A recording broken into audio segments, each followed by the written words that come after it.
कुलगाम में सुरक्षा बलों का सर्च ऑपरेशन जारी। मुठभेड़ में 5 आतंकवादी किए ढेर, 2 जवान घायल। आतंकियों ने सर्च ऑपरेशन के दौरान खोला था फायर।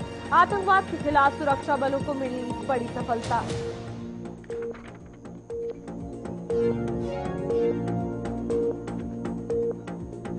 जम्मू कश्मीर की सुरक्षा व्यवस्था को लेकर बड़ी बैठक। केंद्रीय गृह मंत्री अमित शाह की अध्यक्षता में हो रही है बैठक। उपराज्यपाल मनोज सिन्हा और एनएसए भी बैठक में मौजूद होंगे।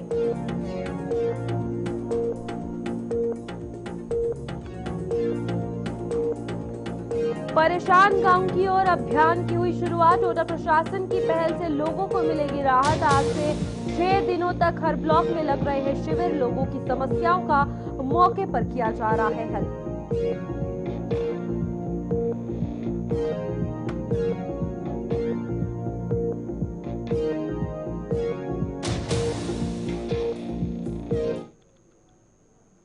नमस्कार, जम्मू कश्मीर की इस बुलेटिन में आप सभी का स्वागत है। मैं हूं आपके साथ रूपाली शर्मा। इस बुलेटिन में हम जम्मू कश्मीर की खास खबरों पर जानकारी लेंगे।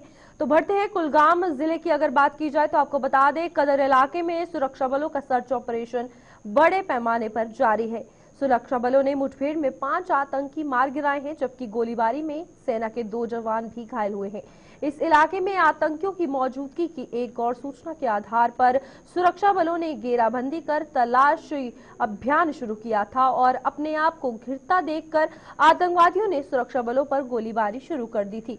जवाबी कार्रवाई में सुरक्षा बलों ने भी फायरिंग की और 5 आतंकियों को मार गिराया है। तो साफ तौर पर आज सुबह जो ये मुठभेड़ है वो शुरू हुई और बड़ी सफलता जो है यहाँ पर आर्मी के जवानों को मिली है। आपको बता दें कि आज सेना और पुलिस ने इलाके में आतंकियों के छिपे होने की खबर जो है उन्हें मिली थी, जिसके बाद उन्होंने इलाके को कॉर्डन ऑफ किया, जिसके बाद सर्च ऑपरेशन चलाया गया और इसमें देखने को मिला कि मुठभेड़ जो है वो आतंकियों और सुरक्षा बलों के बीच शुरू हुई, जिसमें जवाबी कार्रवाई में अब आपको बता दें कि बड़ी सफलता मिली है। मुठभेड़ में 5 आतंकवादी जो है वो सेना के जवानों ने ढेर किए हैं, 2 जवान घायल भी हुए हैं। और सुरक्षा के हवाले से अगर बात की जाए तो एनकाउंटर जो है वो सुबह शुरू हुआ, लेकिन लगाम जो है कसने को सेना पूरे तरीके से तैयार है। कमर तोड़ने को आतंकवाद की सेना पूरे तरीके से तैयार है। किसी भी सूरत में इन आतंकवादियों को बख्शा नहीं जाएगा और मुठभेड़ में ये जवाब मिल गया, जहां पर 5 आतंकियों को ढेर किया गया है। आतंकवाद के खिलाफ सुरक्षा बलों को यह बड़ी कामयाबी मिली है और कुलगाम के कद्देर गांव में ये मुठभेड़ जो है वो शुरू हुई, जिसमें 5 आतंकी और 2 सुरक्षा बल घायल हुए। चलिए इसी पे जानकारी लेंगे। हमारे साथ अब्दुल हमीद हमारे संवाददाता जुड़ चुके हैं। अब्दुल, बताइएगा मुठभेड़ को लेकर क्या कुछ पूरी जानकारी है, कैसे ये एनकाउंटर शुरू हुआ और क्या कुछ अपडेट फिलहाल आ रहा है? कार्टर बेगबाग कुलगाम में जो एनकाउंटर हुआ इसमें बड़ी सफलता सिक्योरिटी फोर्सेस को मिली है, जहां पे 9 साल का मिलिटेंट फारूक नाइक भी इसमें मारा गया है और मुश्ताक इतू जो कि मोहनपुरा कुलगाम का रहने वाला है वो भी कई दहाइयों से एक्टिव था, वो भी आज यहाँ पे मारा गया है। 5 मिलिटेंट इसमें मारे गए। बताया जा रहा है कि बड़े बड़े कमांडर जो है वो इसमें मारे जा चुके। खासकर इसमें फारूक नाली की अगर हम बात करेंगे, फारूक नाली को पिछले 9 सालों से सिक्योरिटी फोर्सेस को मतलूब था, जो कई सारी एक्टिविटीज में मुलविस था और 2015 से बताया जा रहा है कि 2015 से वो एक्टिव है। अभी तक कई सारे इनकाउंटर्स में वो भागने में कामयाब हुआ है, मगर आज की बार रात के अंधेरे में ये घेराव किया गया और रात के अंधेरे में ही इनकाउंटर हुआ और इस इनकाउंटर में फारूक नाली जो कि खानपुरा चक यारीपुरा का रहने वाला है, जिला कुलगाम का, वो इसमें मारा जा चुका है। ये सिक्योरिटी फोर्सेस के लिए एक बड़ी कामयाबी है, जहां सिक्योरिटी फोर्सेस को ये इत्तला मिली थी, कई बार अगर उन्हें इत्तला मिली कि फारूक नाली किसी घर में इस वक्त बैठा हुआ है, वहां पे छुपा हुआ है, मगर अभी तक उन्हें उसको मार गिराने में कोई भी कामयाबी नहीं मिली। अभी एनकाउंटर के बाद क्या कुछ स्थिति है वहां की? अभी इस वक्त की अगर हम बात करेंगे, इस वक्त इनकाउंटर पूरी तरह से खत्म होने को के कगार पर है। अभी डीआईजी जो साउथ कश्मीर है उसने भी एक प्रेस ब्रीफिंग दे दी है, उसमें भी उसने बताया कि 5 मिलिटेंट मारे गए, मगर अभी तक उनकी शनाख्त नहीं हुई थी। अब उनकी शनाख्त सामने आने लगी है, जहाँ पे फारूक नाली और मुश्ताक इतू जो कि मोहनपुरा का रहने वाला है, वो भी कई 7-8 साल से एक्टिव था इसमें मारा जा चुका है, 5 मिलिटेंट इसमें मारे जा चुके हैं और सिक्योरिटी फोर्सेस के 2 जवान भी इसमें जख्मी बताए जा रहे हैं। जी बिल्कुल हमीद, जिस तरीके से लगातार सेना की अगर बात की जाए तो ये एंटी टेरर ऑपरेशन जो है वो चलाया जा रहा है, क्या कुछ लगता है जिस तरीके से जम्मू कश्मीर एक सेंसिटिव जोन है और आतंकवाद लगातार फिर से पनपता हुआ नजर आ रहा है, इसमें कितना ज्यादा जरूरी है कि प्रॉपर जिस तरीके से इन्फिल्ट्रेशन भी हुई उस पर भी ध्यान दिया जाए और साथ ही साथ OGWs जो एक बड़ा मुद्दा है आतंकवाद के बीच में उन पर भी ध्यान दिया जाए? सिक्योरिटी जो है, सिक्योरिटी पे कहीं पे चूक हो रही है। यहाँ पे अगर हम देखेंगे CIK ने उस वक्त एक छापा मारा मोहनपुरा के अंदर, जहाँ पे एक BSc नर्सिंग लड़का जो कि ज़ाहिर तालीमी था, उसको उस वक्त गिरफ्तार किया जब वो मिलिटेंट रैंक्स में शामिल होने जा रहा था। सिक्योरिटी को चाहिए कि वो इस पर पूरी तरह से नजर रखे कि कहाँ पे कौन सी नौजवान के अंदर जो एक्टिविटी है किस तरीके की है।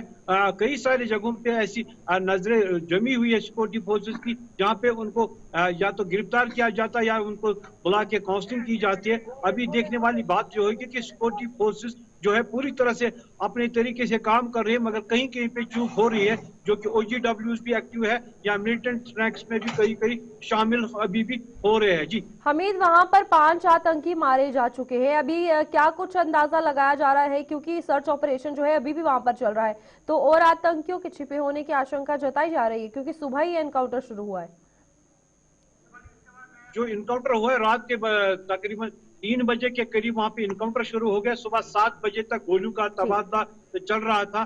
तो सुबह भी उस वक्त भी 15 मिनट पहले यहाँ पे ड्रोन पूरी तरह से इस गांव का गश्त कर रहा था। अभी सिक्योरिटी फोर्सेस को ये लग रहा था कि इसमें कई सारे और मिलिटेंट भी हो सकते हैं, मगर इस वक्त की अगर हम बात करेंगे 15 मिनट पहले सिक्योरिटी फोर्सेस को पूरी तरह से ये वाजे हो गया कि और कोई मिलिटेंट नहीं है, तो उन्होंने उनकी लाशें उठानी शुरू कर दी और जो वहां पे मिलिटेंट्स है उनकी शिनाख्त भी सामने आ गई है। अभी पूरी तरह से ये वाजिया नहीं हुआ कि मिलिटेंट जो है कहाँ के हैं। अभी तो 2 ही नाम सामने आए हैं, एक तो फारूक नाली और दूसरा मुश्ताक इत्तू जो कि मोहनपुरा का रहने वाला है, जो कई सदियों से इस मिलिटेंट रैंक्स में एक्टिव थे, उनका नाम सामने आया है। अभी सिक्योरिटी फोर्स हो सकता है 10-15 मिनट या आधे घंटे में इस साइट को छोड़ने वाले हैं। जी ठीक है हमीद, बहुत बहुत धन्यवाद आपका जानकारी देने के लिए। इसी के साथ कुलगाम की अगर बात की जाए तो कद्देर में ये सुबह मुठभेड़ जो है वो चल रही थी 7 बजे तक, जहां पर 5 आतंकियों को मार गिराया है, 2 जवान इसमें घायल हुए। लेकिन यहां पर सुरक्षा के हवाले से अगर बात की जाए तो लगातार आतंकवाद की कमर तोड़ने के लिए सेना जो है वो डटी हुई है। आगे बढ़ते हैं, जहां पर केंद्रीय गृह मंत्रालय आज जम्मू कश्मीर में सुरक्षा व्यवस्था को लेकर अहम बैठक कर रहा है। केंद्रीय गृह मंत्री अमित शाह की अध्यक्षता में होने वाली इस बैठक में जम्मू कश्मीर के उपराज्यपाल मनोज सिन्हा भी मौजूद रहेंगे। और आपको बता दें, इस उच्च स्तरीय बैठक में राष्ट्रीय सुरक्षा सलाहकार अजीत डोभाल के अलावा सेना, पुलिस व केंद्रीय अर्धसैनिक बलों के उच्च अधिकारी भी गृह मंत्री को जम्मू कश्मीर की सुरक्षा को लेकर अहम पहलुओं से अवगत करवा रहे हैं। तो ये एक बहुत अहम बैठक होने वाली है क्योंकि जम्मू कश्मीर में अगर बात की जाए तो एक सेंसिटिव जोन है और यहाँ पर आतंकवाद सबसे बड़ा मुद्दा है। और उसी के बात की जाए तो सुरक्षा के हवाले से आज ये बैठक होने वाली है, जहां पर उपराज्यपाल मनोज सिन्हा भी मौजूद होंगे, सेना के आला अधिकारी भी मौजूद होंगे और साथ ही साथ यहाँ पर अगर बात की जाए तो बैठक में कई मुद्दों को लेकर चर्चा होगी। सिक्योरिटी के हवाले से होगी, राष्ट्रीय सुरक्षा सलाहकार अजीत डोभाल भी इसमें होंगे। और अभी गृह मंत्री की अगर बात की जाए तो विधानसभा चुनावों के बाद ये पहली मीटिंग जो है सुरक्षा की व्यवस्था के हवाले से की जा रही है। चलिए हमारे साथ हमारे साथी वरिष्ठ पत्रकार विनोद कुमार जुड़ चुके हैं, उनसे जानकारी लेते हैं। विनोद जी, जिस तरीके से जम्मू में अगर बात की जाए जम्मू कश्मीर की तो बहुत ज्यादा सेंसिटिव जोन है और आज ही सुबह जो है एनकाउंटर देखने को मिला, क्या कुछ लगता है ये बैठक कितनी ज्यादा जरूरी है? बिल्कुल आपने ठीक कहा रूपाली, अभी ये प्रस्तावित है, कब होगी ये कहा नहीं जा सकता, लेकिन आज की तिथि यानी 19 दिसंबर को तय है कि मीटिंग होगी और इस मीटिंग में उन सभी पहलुओं को उजागर किया जाएगा, उन सभी पहलुओं पर चर्चा की जाएगी जो बड़े लाजमी हैं, खासतौर पर सिक्योरिटी पॉइंट ऑफ व्यू पे चर्चा होगी। और जब से नई सरकार का गठन हुआ है उसके बाद ये पहली इंपॉर्टेंट मीटिंग है। हालांकि उमर अब्दुल्ला प्रधानमंत्री नरेंद्र मोदी से भी मुलाकात करके आए हैं और गृहमंत्री अमित शाह से भी उन्होंने मुलाकात की है, लेकिन जम्मू कश्मीर के परिप्रेक्ष्य में इम्पॉर्टेंट मीटिंग जो पहली बार होने जा रही है और इसमें बिजनेस रूल भी चर्चा किया जा सकता है। हालांकि बार बार ये डिमांड की जा रही है कि स्टेटहुड का दर्जा दिया जाना चाहिए, लेकिन इस मीटिंग में स्टेटहुड पर चर्चा नहीं होगी। लेकिन सरकार के पास एक लेम एक्सक्यूज जरूर है रूपाली, वो कह रहे कि हम कुछ नहीं कर पाते क्योंकि हमारे पास स्टेटहुड नहीं है, हमारे पास पूर्ण अधिकार नहीं है, इसलिए हम कुछ नहीं कर पाते हैं। ये एक एक्सक्यूज उनके पास है। मुझे लगता है कि जैसे दिल्ली में केजरीवाल की सरकार काम कर रही है, यहाँ पे भी शुरुआत तो करना चाहिए। जो कमिटमेंट सरकार के जब चुनाव में आपने जो कमिटमेंट किए थे, सिलेंडर देने हैं, पावर पे कितने 200 यूनिट आपने मुफ्त देने हैं, जो आपने कमिटमेंट किया एटलीस्ट उन पर काम करने की जरूरत है। लेकिन इस मीटिंग में सिक्योरिटी पॉइंट ऑफ व्यू से हर एक पहलू पर चर्चा की जाएगी। बिल्कुल, अगर विनोद जी यहाँ पर सरकार के गठन को लेकर भी बात हुई, तो विधानसभा के चुनाव जब हुए, नतीजे सामने आए, नई सरकार बनी, उसके बाद ये देखने को मिला कि लगातार सिलसिलेवार ढंग से जो है आतंकवादी गतिविधियां बढ़ती हुई नजर आई। तब भी सरकार पर एक सवाल उठ रहा था। आज ये बैठक जो है गृह मंत्री द्वारा की जा रही है, क्या कुछ लगता है किस तरीके से सरकार को जम्मू कश्मीर को प्रेजेंट करना होगा, क्योंकि ये लेम रीजन जो आपने कहा सरकार दे रही है, उससे बाहर आना होगा यहाँ की सिक्योरिटी, यहाँ की सिचुएशंस को संभालने के लिए। रूपाली, एक विषय तो आपके जहन में भी होगा, मेरे जहन में भी होगा और आम पब्लिक के जहन में भी रहता है कि जब टेररिस्ट एक्टिविटीज बढ़ती हैं तो एक जो इलेक्टेड चीफ मिनिस्टर है, यूटी का चीफ मिनिस्टर है, उसके पास ये बहाना रहता है कि देखिए लॉ एंड ऑर्डर की सिचुएशन या सिक्योरिटी का सिचुएशन मेरे पास नहीं है, that is handle bye LG Manoj Kumar Sinha. तो कहीं ना कहीं उससे एक बना रहता है। और मनोज कुमार सिन्हा ने भी जब भी सिक्योरिटी को सिक्योरिटी के परिप्रेक्ष्य में मीटिंग ली है तो उन्होंने सीएम को कॉल नहीं किया है। तो ये जो डिफरेंसेस हैं, इससे मुझे लगता है कि इसको दूर करना चाहिए। और मुझे लगता है इस मीटिंग में ये चर्चा जरूर होगी कि किस तरीके से सिक्योरिटी फोर्सेस को स्ट्रेंथन किया जाए और जो टेररिस्ट एक्टिविटीज बढ़ रही हैं उस पर कैसे अंकुश लगाया जाए। तीसरी बड़ी बात ये रहेगी कि बॉर्डर्स को कैसे पूरी तरह से सील किया जाए कि इन्फिल्ट्रेशन ना हो, क्योंकि फ्रेश इन्फिल्ट्रेशन भी टेररिज्म का एक कारण बना है। तो ये जो आज भी जिस तरीके से 5 टेररिस्ट को एलिमिनेट किया गया, उससे भी साफ जाहिर होता है कि कहीं ना कहीं अब सिक्योरिटी फोर्सेस का मोराल बूस्ट हुआ है और आने वाले दिनों में इस मीटिंग में भी कुछ अहम फैसले लिए जा सकते हैं। बिल्कुल, लेकिन विनोद जी यहाँ पर जिस तरीके से इन्फिल्ट्रेशन का मुद्दा तो है ही है, लेकिन यहाँ पर एक और बात सामने आती है, वो है ओजीडब्ल्यूज या फिर लोकल मिलिटेंट्स।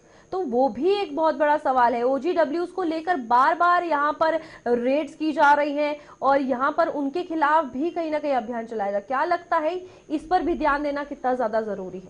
देखिए रूपाली, ये बड़ी इंपॉर्टेंट बात आपने कही कि 5 अगस्त 2019 के बाद जो टेररिस्ट हैं उनको लोकल सपोर्ट मिली है, जो एक चिंता का कारण है कि आखिर वो कौन से लोग नए सिरे से आतंकवाद को पनाह दे रहे हैं। और जो नेटवर्क रहता है एजेंसीज का और पुलिस का, वो नेटवर्क में थोड़ी कमजोरी आई है, क्योंकि एक एसएचएस को पता रहता है कि उसके एरियाज में क्या क्या हो रहा है। उसके बावजूद भी अगर लोकल सपोर्ट मिलती है तो जो नेटवर्क पुलिस का और सिक्योरिटी एजेंसीज का है वो थोड़ा कमजोर हुआ है। और दूसरी चिंता का विषय यह है कि आखिर ओजीडब्ल्यू की तादाद क्यों बढ़ रही है, जो पनाह देने वाले हैं उनकी तादाद क्यों बढ़ी। इन दोनों पहलुओं पर चर्चा करने की जरूरत है। तो बिल्कुल विनोद जी, यहाँ पर एक और सवाल रहेगा। जिस तरीके से आतंकी गतिविधियां हुई हैं, गतिविधियों की अगर बात की जाए, यहाँ पर local, non local, migrants, labour सब जो है वो निशाने पर आए हैं। यहाँ पर ये भी कितना ज्यादा जरूरी है समझना कि आतंकवादी जो है उनका कोई पर्टिकुलर निशाना नहीं है, यहाँ पर सिर्फ गढ़ बनाना है। और जम्मू कश्मीर में अगर बात की जाए, यहाँ माहौल खराब करना है, तो उस पर भी आज इस बैठक में ध्यान देना कितना ज्यादा जरूरी है? बिल्कुल, इसको हाइब्रिड टेररिज्म इन्होंने अलग से अपनी स्ट्रेटेजी को बदला है। और हाइब्रिड टेररिज्म यानी जो व्यक्ति, कोई स्कूल में बच्चा पढ़ता है, जो कोई आम तौर पर काम करता है, उसको वेपन देते हैं, पैसे देते हैं, करवा के वेपन वापस ले लेते हैं और रूटीन में काम करता है। तो इसलिए इस जो नई स्ट्रेटेजी इन्होंने बदली है, इस पर काम करने की जरूरत है सिक्योरिटी फोर्सेस को। इस स्ट्रेटेजी को कैसे डिस्टेबलाइज किया जाए। ठीक है विनोद जी, बहुत बहुत धन्यवाद आपका जानकारी देने के लिए। इसी के साथ बात की जाए जम्मू कश्मीर के हवाले से, तो गृह मंत्री अमित शाह जो है वो मीटिंग करने वाले हैं। सुरक्षा व्यवस्था के हवाले से ये मीटिंग की जाएगी और यहाँ पर एलजी मनोज सिन्हा और साथ ही साथ सेना के आला अधिकारी जो है वो भी पूरे अहम मुद्दों से अवगत जो है वो गृह मंत्री को करवाएंगे। और ये विधानसभा चुनावों के बाद पहली मीटिंग सुरक्षा के हवाले से की जा रही है और इससे पहले विधानसभा चुनावों में पहले की गई थी। आगे बढ़ते हैं, जहां पर डोडा प्रशासन आज से जिले के हर ब्लॉक में पहुंचकर लोगों की समस्याएं सुनकर उन्हें हल कर रहा है। इस अभियान थीम परेशान गांव की ओर रखा गया है, जिसके तहत आज से 24 दिसंबर तक गांव-गांव में कैंप लगाकर विभिन्न सरकारी विभागों के अधिकारी लोगों को पेश आ रही समस्याएं सुनकर उन्हें मौके पर ही हल कर रहे हैं। खास बात यह है कि इस मुहिम में लोगों को सरकार द्वारा शुरू की गई योजनाओं के प्रति जागरूक कर उनसे इनका लाभ लेने का आह्वान भी किया जा रहा है। डोडा के डीसी हरविंदर सिंह ने उम्दा पहल की है, जिसकी चारों ओर सराहना हो रही है। तो अब डोडा की अगर बात की जाए तो यहाँ पर लोगों को कहीं ना कहीं उम्मीद है, और क्योंकि उनकी परेशानियां जो है वो सुनी जाएंगी, उसका हल जो है वो किया जाएगा। और परेशान गांव की और ये थीम जो है इस अभियान का रखा गया है। और आपको बता दें कि प्रशासन की इस पहल ने कहीं ना कहीं लोगों के बीच एक राहत की सांस जो है वो लाई है, क्योंकि आपको बता दें कि आज से अगर बात की जाए इस अभियान की तो 6 दिनों तक हर ब्लॉक में शिविर जो है लगाए जाएंगे, लोगों की प्रॉब्लम्स जो है वो सुनी जाएंगी, क्योंकि लोगों के मुद्दे अगर बड़ी बड़ी बात की जाए तो अलग है, लेकिन सड़क, पानी, बिजली और साथ ही साथ विकास का मुद्दा तो लोगों का रहा ही है। और इस पर जो है प्रशासन ने ध्यान दिया है और परेशान गांव की ओर अभियान ये है जो जिसकी शुरुआत की गई है। और यहाँ पर आपको बता दें कि 24 दिसंबर तक गांव-गांव में जाकर प्रशासन के द्वारा कैंप जो है वो लगाया जाएगा। आज से ये शुरू हो चुका है। यहाँ पर जितने भी सरकारी विभाग है वहाँ के उन अधिकारी जो है वहाँ पर पहुंचेंगे, लोगों से उनकी परेशानी पूछेंगे और उसे जल्द से जल्द उन परेशानियों का निस्तारण करने के लिए जो ध्यान है, दिशा निर्देश जो है वो दिए जाएंगे। और यहाँ पर आपको बता दें कि इस मुहिम में लोगों को सरकार द्वारा जितनी भी योजनाएं शुरू की गई हैं, यानी कि लोगों को सरकार के द्वारा स्कीम्स तो लाई जाती हैं लोगों के लिए, लेकिन लोगों तक पहुंचती नहीं है क्योंकि जागरूकता नहीं है। तो उस पर भी प्रशासन जो है ध्यान दे रहा है।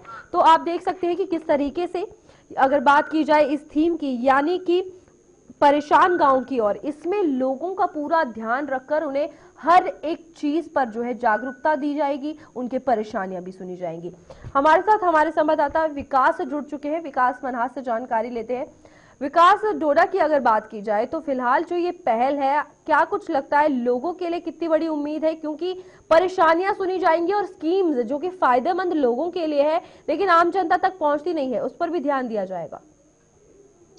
जी रूपाली, मैं आपको बता दूं, ये 25 तारीख को जो ई गवर्नेंस डे जो है मनाया जाता है, यानी हर साल जो फार्मर हमारे प्राइम मिनिस्टर रहे हैं अटल बिहारी वाजपेयी, उनके जन्मदिन पर, और इसके चलते जो है 6 दिन जो है डोडा के अंदर अलग अलग जगहों पर डिस्ट्रिक्ट एडमिनिस्ट्रेशन की टीम जाएगी और इस टीम ने जो है गांव में पहुंचना है और उन लोगों की समस्याओं को सुनना और हल भी करना है। तो इस तरह से एडमिनिस्ट्रेशन डोडा ने इस तरह की पहल जो है 19 तारीख से शुरू की है और ये 24 तक होगा।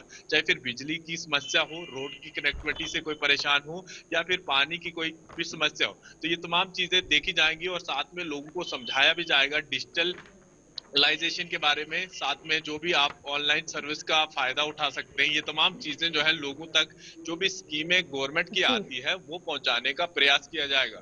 जी विकास, कितना ज्यादा जरूरी था इस पहल का, इस अभियान का परेशान गांव की ओर, क्योंकि यहाँ पर डोडा की अगर बात की जाए अभी भी कई गांव ऐसे हैं जहां पर गाड़ियां नहीं पहुंच पाती, वहां पर कोई कॉलेज या स्कूल नहीं है। तो इससे जागरूकता जो है कितनी ज्यादा बढ़ेगी अब लोगों के बीच? देखिए, कहीं ना कहीं एक अवेयरनेस दोबारा से आएगी लोगों के अंदर। और इससे पहले भी कई बार एडमिनिस्ट्रेशन या जम्मू कश्मीर प्रशासन द्वारा जो है गांव में विलेज कैंप लगाए जाते थे, लेकिन अब जो है इस थीम का नाम परेशान गांव की ओर रखा गया है। तो उम्मीदें लोगों की ओर ज्यादा है कि कम से कम ये चीजें होंगी जहां पर लोगों को इन स्कीमों के बारे में बताया जाएगा। चाहे कई लोग जो है पेंशन का फायदा नहीं उठा पाते हैं, या फिर अलग अलग स्कीम जो है उन तक पहुंचती है, या फिर बैंक से रिलेटेड अगर कोई लोन लेना चाहता है या कोई भी किसी तरह की भी कोई समस्या है, वो जो है अपनी वहां पर उन अफसरों के सामने रखा जाएगा और ऑन स्पॉट वहां पर उसका सोल्यूशन भी निकाला जाएगा। और साथ में ऑनलाइन इनका अगर कोई भी प्रॉब्लम होगी वो सबमिट कर इस ई गवर्नेंस साइट पर अपलोड भी की जाएगी। बिल्कुल विकास, लोगों का क्या कुछ कहना है, क्योंकि उनके लिए ये अभियान चलाया गया है और जब उन्होंने ये चीजें सुनी कि उनकी परेशानियां प्रशासन का कोई अधिकारी सुनेगा और उनके लिए स्कीम जो है उसकी इंफॉर्मेशन उन्हें मिलेगी, तो उनके क्या कुछ रिएक्शंस थे? देखिए ये उन लोगों के खुशी की बात है कि कम से कम इतने बड़े बड़े अफसर अगर उनके गांव तक पहुंचेंगे, चाहे फिर तहसीलदार की बात की जाए या फिर डीसी की बात की जाए, एडिशनल डीसी, ये तमाम लोग जो है अलग अलग जगह पर अपने अपने लेवल पर कैंप करवाने जाएंगे और अलग अलग जगह पर अपना अपना डाटा ठीक। कलेक्ट कर कर लाएंगे और उन समस्याओं का हल भी करेंगे। कहीं ना कहीं एक उम्मीद उन लोगों की है, और क्योंकि काफी दूर दराज एरिया में लोग रहने वाले हैं, क्योंकि इन लोगों को सिर्फ वोट के टाइम पर याद किया जाता है, तो ऐसे में कहीं ना कहीं फायदा होने वाला है। और इस तरह की अगर स्कीमें आती रहे और इस तरह की चीजें एडमिनिस्ट्रेशन करता रहे, तो आने वाले समय में जो गांव या पंचायत के लेवल पर कोई भी प्रॉब्लम लोगों को आती है, चाहे फिर हेल्थ से लेकर हो या एजुकेशन से लेकर, ये तमाम चीजें वहां पर सुधार भी लाया जा सकता है और साथ में लोगों के अंदर अवेयरनेस भी आ जाएगी। ठीक है विकास, बहुत बहुत धन्यवाद आपका जानकारी देने के लिए। इसी के साथ डोडा की अगर बात की जाए तो यह अभियान यानी परेशान गांव की ओर जो है वो चलाया जा रहा है, जहां पर वहां के अलग अलग ब्लॉक्स में जाकर अधिकारी जो है शिविर लगाएंगे और साथ ही साथ यहां पर बड़ी बात यह है कि स्कीम्स के लिए जागरूक किया जाएगा, क्योंकि यहां पर लोगों को उनके लिए क्या कुछ कितनी स्कीम सरकार द्वारा दी जा रही है उससे भी अवगत नहीं होते, और साथ ही साथ जो आम परेशानियां उन्हें आए दिन आती है प्रशासन से, जो उनकी डिमांड रहती है उस पर भी जो है खास फोकस किया जाने वाला है। आगे बढ़ते हैं, जहां पर डोडा शहर के कई इलाकों में स्ट्रीट लाइटें लगी होने के बावजूद शाम ढलते ही अंधेरा पसर जाता है। आलम यह है कि लोग अपने मोबाइल फोन की टॉर्च के सहारे गलियों और बाजारों से गुजरने को मजबूर हो रहे हैं। लोगों के मुताबिक बिजली विभाग द्वारा बिजली का कट लगते ही स्ट्रीट लाइटें भी बंद हो जाती हैं, जिनके लिए स्पेशल लाइन की व्यवस्था नहीं की गई है। इसे विडंबना ही कहा जाएगा कि जीएमसी डोडा के साथ सटे बाजारों में भी अंधेरा पसर जाता है, जिससे मरीजों को अस्पताल तक पहुंचाने में उनके तीमारदारों को नाकों चने चबाने पड़ते हैं। तो यहाँ फिर एक और कमी प्रशासन की दिखती हुई नजर आ रही है, क्योंकि लोगों का ये कहना है कि रात होते ही जो स्ट्रीट लाइट्स लगाई गई है ताकि वहां पर रोशनी रहे और आने जाने में लोगों को जो है परेशानी ना हो, वो बिजली के जाते ही ठप हो गई है, क्योंकि स्पेशल लाइन जो है इन स्ट्रीट लाइट्स को नहीं दी गई। और इसी में हॉस्पिटल के साथ साथ जितने भी पास में बाजार में दुकानें हैं या इलाका है जो हॉस्पिटल के साथ में, वहां पर जो है पूरा अंधेरा पसर जाता है। उसकी वजह से काफी दिक्कतें आ सकती है, क्योंकि रात के अंधेरे की अगर बात की जाए तो एक्सीडेंट्स होने का भी खतरा है। लेकिन इसी में मुसीबत यह है कि अगर स्ट्रीट लाइट्स काम नहीं कर रही, अगर उनके लिए स्पेशल लाइन नहीं है, तो आखिरकार लगाई क्यों गई है। यहाँ पर आपको बता दें कि जितने भी जीएमसी डोडा के साथ वाले इलाके हैं उन सभी में लाइट नहीं आती और स्पेशल लाइन का कोई भी बंदोबस्त नहीं है, और इसकी वजह से लोग जो है काफी ज्यादा दिक्कतों का सामना कर रहे हैं और आए दिन ये दिक्कतें उन्हें झेलनी पड़ रही हैं। आप तस्वीरों में देख सकते हैं कि कितना अंधेरा जो है शाम के वक्त वहां पर देखना पड़ता है। मोबाइल की टॉर्च ऑन कर कर लोग जो है वो सड़क पर चलते हैं, और हादसा होना भी लाजमी है, क्योंकि रात के अंधेरे में अगर वहां पर लाइट नहीं है तो अंधेरे में कोई भी हादसा पेश आ सकता है।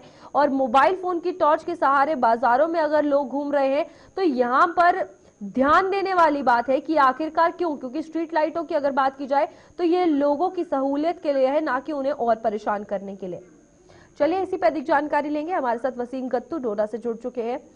वसीम, प्रशासन को इस पर कितना ध्यान देना है, क्योंकि फैसिलिटी लोगों के लिए लाई गई, अगर बिजली का कट होता है तो स्पेशल लाइन क्यों नहीं दी गई, और अगर नहीं दी गई तो कब देगी?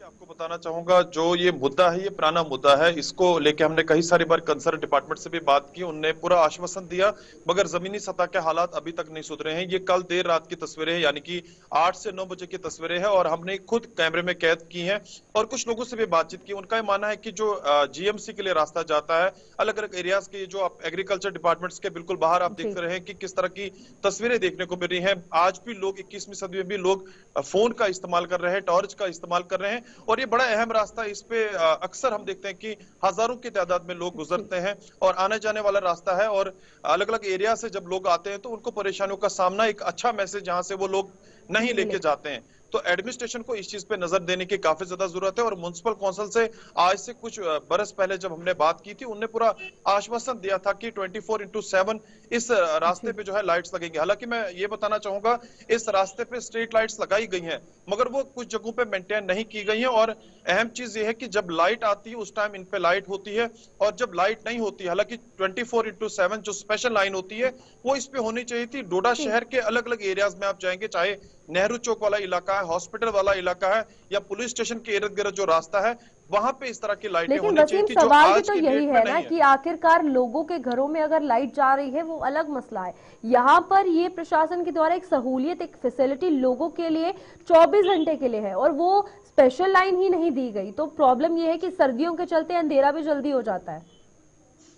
देखिए, बहुत सारी बार हमने देखा कि शहर के अंदर लोगों के पीछे कुत्ते दौड़ते हैं, जानवर सड़कों में बैठे हुए होते हैं, और बहुत सारे हादसे भी, सड़क हादसे भी हमें देखने को मिले।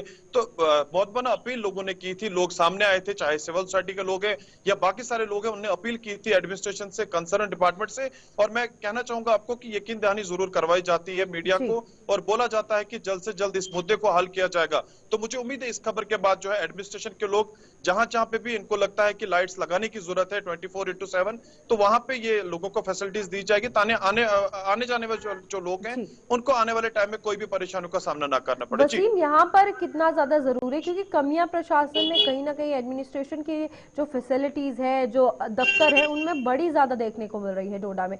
इस पर ध्यान देना अब जरूरी हो चुका है, क्योंकि लोग भी परेशान होंगे इससे।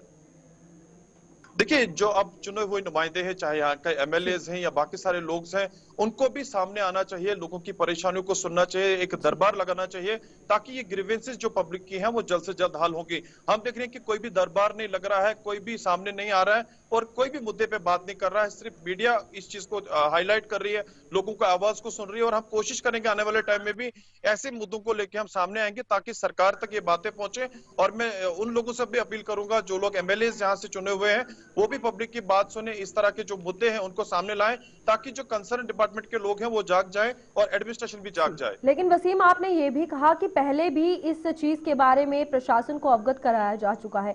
अगर इन्फॉर्म करने के बाद भी कोई कदम नहीं उठाया गया, तो हम क्या सोचे कि जो प्रशासन लोगों के कामकाज के लिए जिस तरीके से हमेशा कहते आए हैं कि फोटो खिंचवाने के लिए आते हैं, या जमीनी स्तर पर काम करने के लिए आते हैं।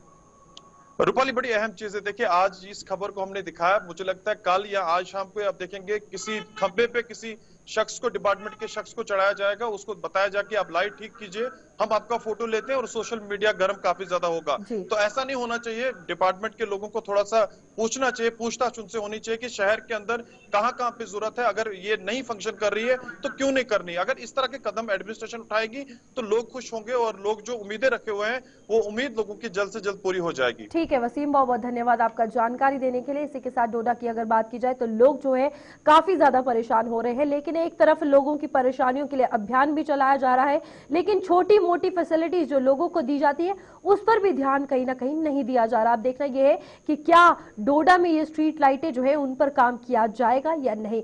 फिलहाल जम्मू कश्मीर के इस बुलेटिन में इतना ही। खबरों का सिलसिला जारी रहेगा। नमस्कार।